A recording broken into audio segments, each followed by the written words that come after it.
Friends, இன்னைக்கு வீடியோவில் கேமராவோட ஷட்டர் கவுண்ட் எவ்வளோ இருக்குது, அது எப்படி செக் பண்ணுறதுன்னு சொல்லிட்டு எல்லாருக்குமே டவுட் இருக்கும். அதை பற்றி எனக்கு வீடியோவில் பார்க்க போகிறோம். ஸோ மறக்காமல் இந்த வீடியோ சேவ் பண்ணிக்கோங்க. ரொம்ப இம்பார்ட்டண்டான வீடியோ. ஃபோட்டோகிராஃபி இன்ட்ரெஸ்ட் உங்கள் ஃப்ரெண்ட்ஸுக்கும் ஷேர் பண்ணிடுங்க. வாங்க வீடியோக்குள்ளே போயிடலாம்.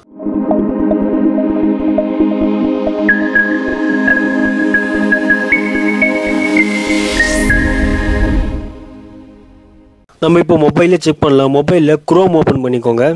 குரோம்குள்ளே கேமரா ஷட்டர் கவுண்ட்டு சொல்லிட்டு டைப் பண்ணுங்கள். டைப் பண்ண உடனே நம்மளுக்கு ஃபஸ்ட்டாக ஒரு வெப்சைட் வந்து ஷோ ஆகும், கேமரா ஷட்டர் கவுண்ட்டு சொல்லிட்டு. அந்த வெப்சைட்டை ஓப்பன் பண்ணிக்கோங்க. அது ஓப்பன் பண்ணோடனே இன்டர்ஃபேஸ் வந்து இந்த மாதிரி தான் இருக்கும்.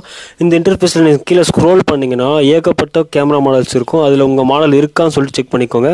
இல்லைன்னா நோ ப்ராப்ளம், சூஸ் ஃபைல்னு இருக்கும். அதை கிளிக் பண்ணிவிட்டு நீங்கள் ரீசெண்டாக கேமரா லாஸ்ட்டாக எடுத்த ஃபோட்டோ வந்து நீங்கள் ஃபோனில் ஷேர் பண்ணியிருப்பீங்களே, அந்த இமேஜை வந்து அதில் அப்லோட் பண்ணுங்கள். அதை அப்லோட் பண்ணி முடித்தோடனே அது வந்து கொஞ்சம் நேரம் ப்ராசஸிங் டைம் ஆகும். அது டைம் ஆகிட்டு அதுக்கப்புறமா உங்களுக்கு வந்து நீங்கள் எவ்வளோ இமேஜ் இது வரைக்கும் நீங்கள் எடுத்துருக்கீங்கன்னு சொல்லிட்டு உங்களுக்கு வந்து காமிச்சிடும். நான் வந்து என்னோட சோனி ZV-10ல் 9466 இமேஜஸ் வந்து எடுத்திருக்கேன். வீடியோஸ் வந்து இதில் கவுண்ட் ஆகாது. இப்போ உங்கள் எல்லாருக்குமே ஷட்டர் கவுண்ட் எப்படி கண்டுபிடிக்குன்னு சொல்லிட்டு தெளிவாக புரிஞ்சிருக்குன்னு நினைக்கிறேன். எனிவே ஃப்ரெண்ட்ஸ், இந்த இன்ஃபர்மேஷன் யூஸ்ஃபுல்லாக இருந்துச்சுன்னா மட்டும் என்ன ஃபாலோ பண்ணிக்கோங்க. நெக்ஸ்ட் வீடியோ பார்க்கலாம். பாய்.